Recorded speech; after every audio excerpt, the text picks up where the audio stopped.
Good day, Professor Breaker here at New Mexico State University. This is the second video in our Brewsite Flask application series.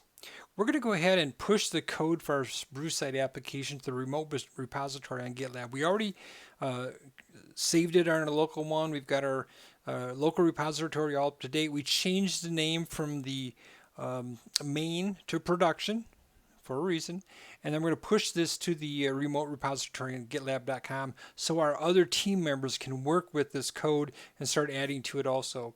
We're also going to set up a simple Python unit test for the site. Again, you guys did unit tests for the code that you did back in your Python class.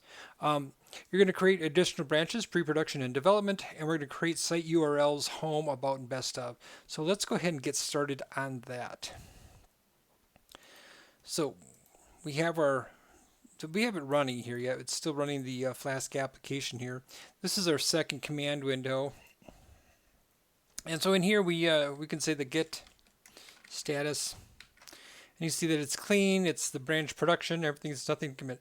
Now we want to add our Git repository. Now the key to this is to do it successfully, is to make sure that there is no other project on the remote repository with this name.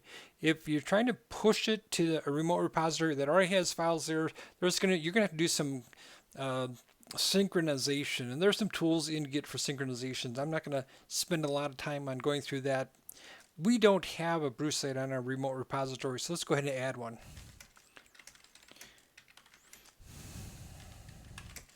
And it's git remote add origin. It's going to be the https://gitlab. And then it's going to be your username, because we're going to do this as a personal project. Now, if this was a group project, you would put the group name in here. In this case, I'm just going to do this as a personal project. So let's do a... And then our project name. I'm going to keep it the same as our folder name. And our project name is Brewsite, and they're going to add the .get to it, okay? And hit enter on that, and it's re-added that. Now, that doesn't push it out there. It just puts that in the configuration of Git so that it knows there's a remote repository. Now if I want to push it, it's going to be a simple git, and it's going to be origin, and this is going to be production. And that's the branch that I want to push. Now, I have already connected to the remote repository, and if you have through the command line before, which you did in the last assignment, it should have cached the credentials. If not, it'll pop up and ask for the credentials, which is just totally fine. All right, it says it pushed it out successfully. Let's go take a look on the website and see if it's there. So here's my Git projects. Let's refresh that to make sure we get it. And I'm looking at just my personal projects. We do have all here and then personal. And at the very bottom, there's my Brewsite. It was updated just now. If you look over here, you can see that it was just updated. If we go into it, we should see our files in there. Okay, we have our application folder and our requirements.txt. Very clean. We don't have all that extra garbage, you know, the underscore /cache and all that stuff. We've kept it very clean to just our code. Now, if somebody else, if one of you, I shared this project with one of you, you could go in here, you could download it, you could run Python, create a virtual environment, you could run the requirements to insert the modules that you need, and you could start running this Python process or program just like I am running it. Okay, so we've included everything in this project that we need to be able to share this with anybody else. All right, so we've done the remote repository. Let's go ahead and look at the second thing we're going to do is we're going to create a simple Python unit test for this site. Okay, so how do you test a website that's running? First off, I'm going to leave it running in the other. So it's running in this command prompt per se. I'm going to go ahead and go into the second command prompt. And in order to run Python, I really want to get into the virtual environment. So I'm going to do a // to get up to the parent directory. And go to the vnv/scripts/activate. And I'm going to activate this one to virtual environment. So we can do some work without it, but now if I wanted to work with Python, I need to get into my virtual environment to run anything with Python. Now I'm going to create a file. Let's do a dir here, and you can see I'm in the root Brewsite project folder. I want to get in the app folder. And in here, I'm going to create a new file called test site. Okay, it's a Python file, test site. Yeah, I'm going to just go ahead and create it. And then we're going to go ahead and add some code here for testing. So first thing we want to do is import the request module. And we're also going to import the warnings. And the reason for that is because we're running a unsecured, so it's really not going to, it's not, we don't want any warnings about the site being unsecure. So, or if we ran it against a secure site, we didn't, if the certificate wasn't signed correctly, we would get stuff. So we're just going to ignore any warnings basically. Okay, so we want to get the web page from our website. So we're going to do response equals requests dot get, and we want to get the web page. So we know that it's at http://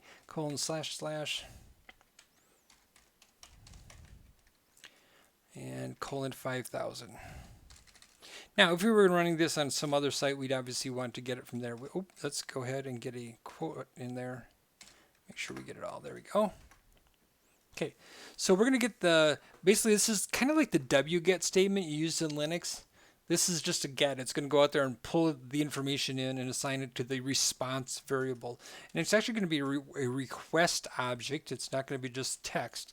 And so we can go and we can use assert statements. So when you talked about unit testing in Python, you talked about assert statements, and assert statements basically say is this should be true. That's what the assertion is this should be true. If it's not true, then it's going to give you an error. So we're going to do an assert statement, and it's going to be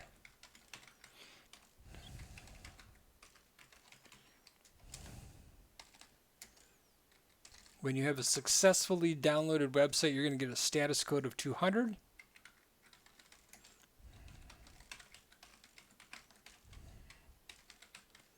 We're going to actually check the text that comes in on the site, and we're going to see, oops, let's put quotes on that.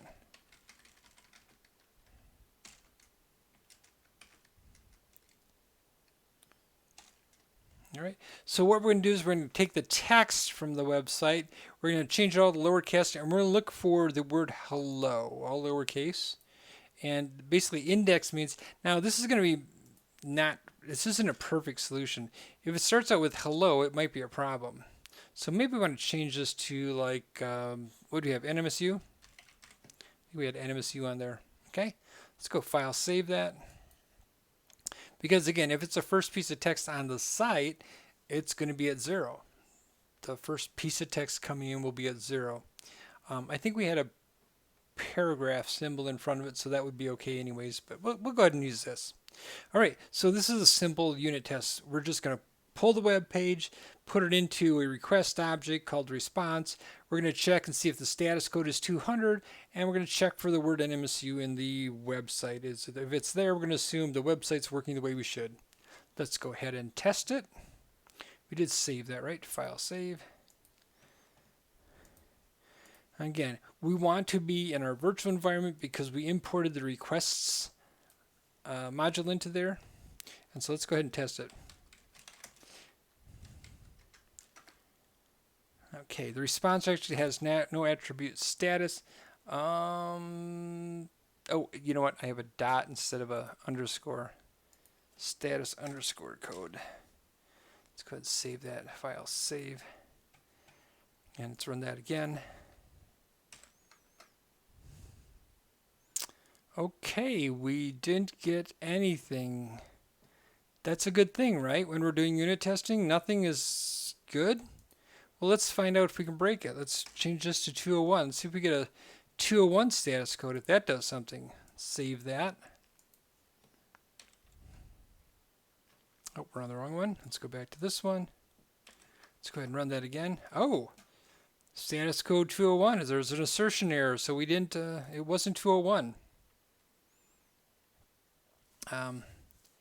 So that means we have an insertion error, which means our stuff failed. We could throw a try catch statement around that. That'd probably make it cleaner. A try, it's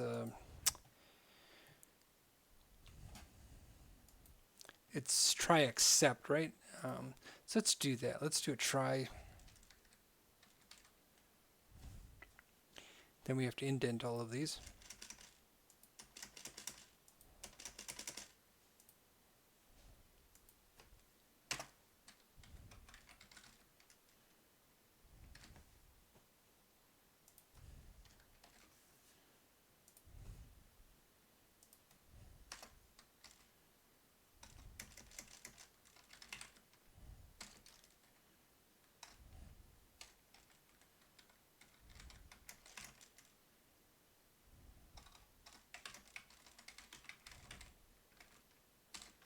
Okay, let's go ahead and save that.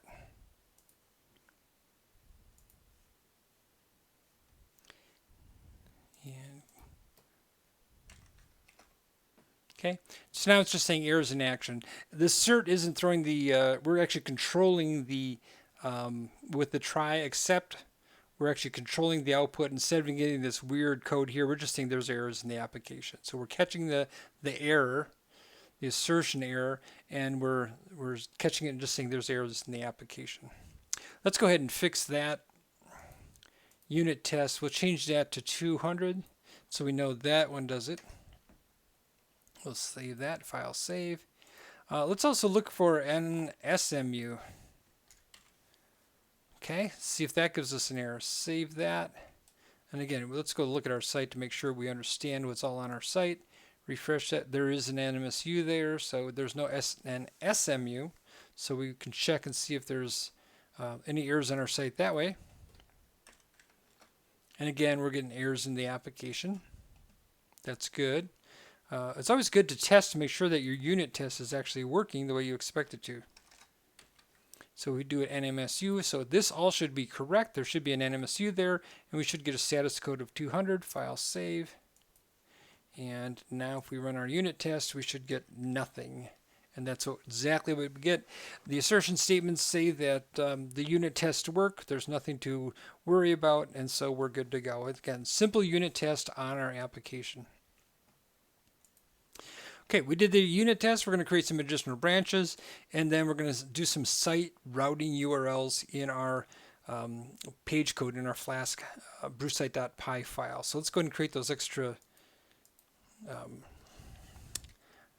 branches. If we do a get status, we can see that now we have the test site.py is not added. Let's go ahead and add that to our production server here.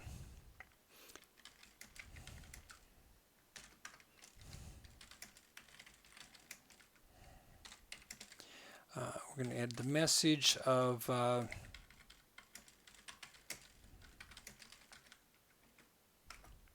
added a unit test file. Okay, now let's create a new branch off of this branch. So we're going to get branch, and we're going to call this one pre-production.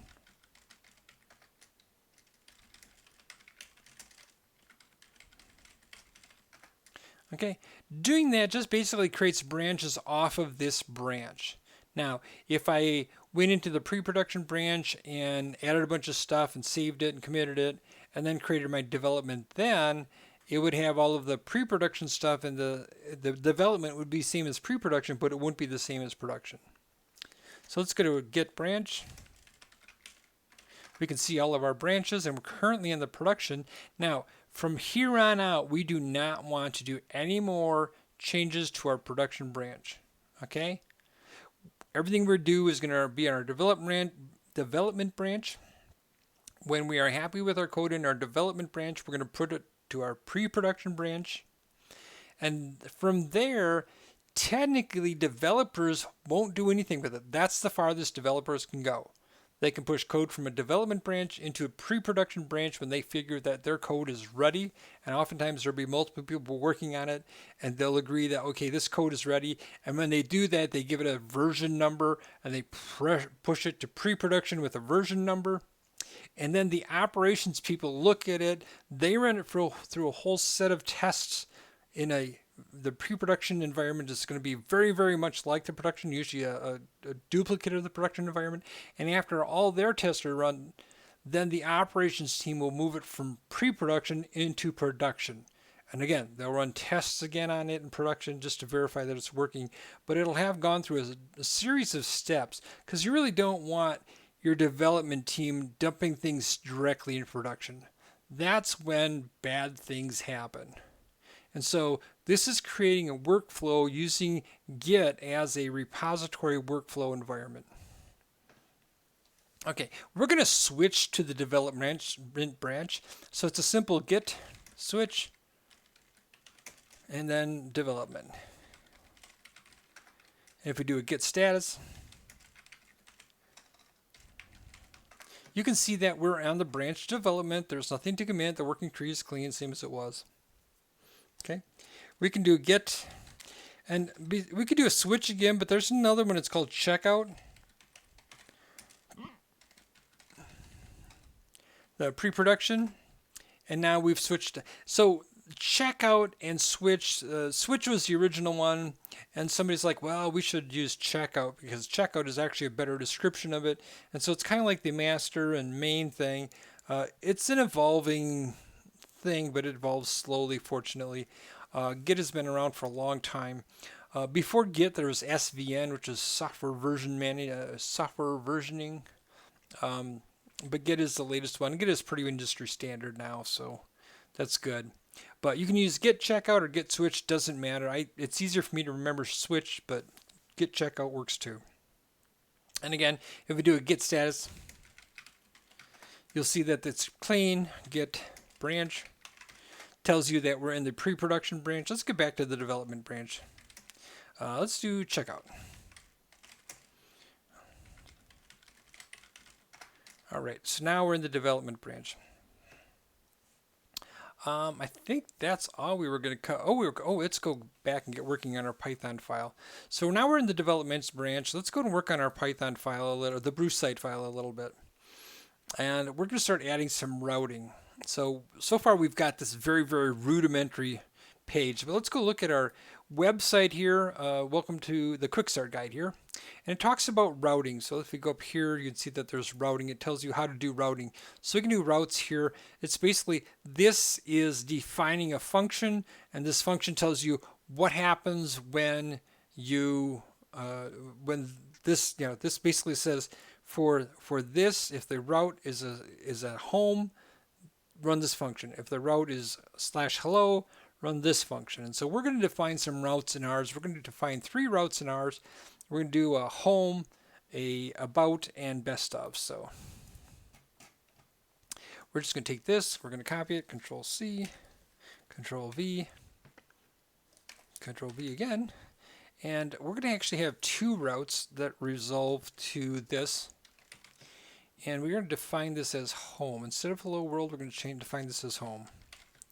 Okay, so whether it's the root route, or /home, it's going to take us, it's going to run this function. And on this, we actually want to return, let's see, home sweet home. A web page with home sweet home. Let's go ahead and grab these 3 lines. We're going to copy them.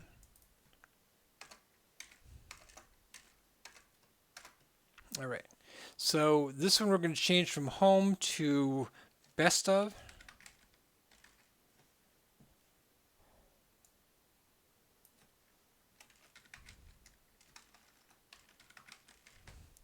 And we're going to return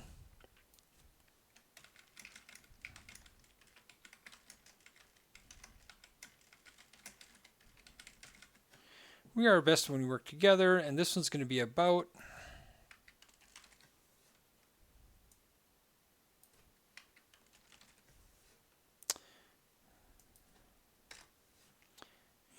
we are going to change this to something nice. Let's have to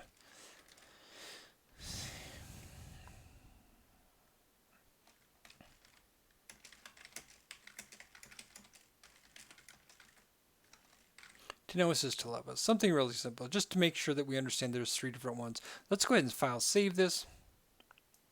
Now, because we have the in debug mode, if we look at the this here, it's going to say, hey, there's detected a change in our Brewsite.py, and I reloaded it. And because we didn't have any errors, it's still running in the background.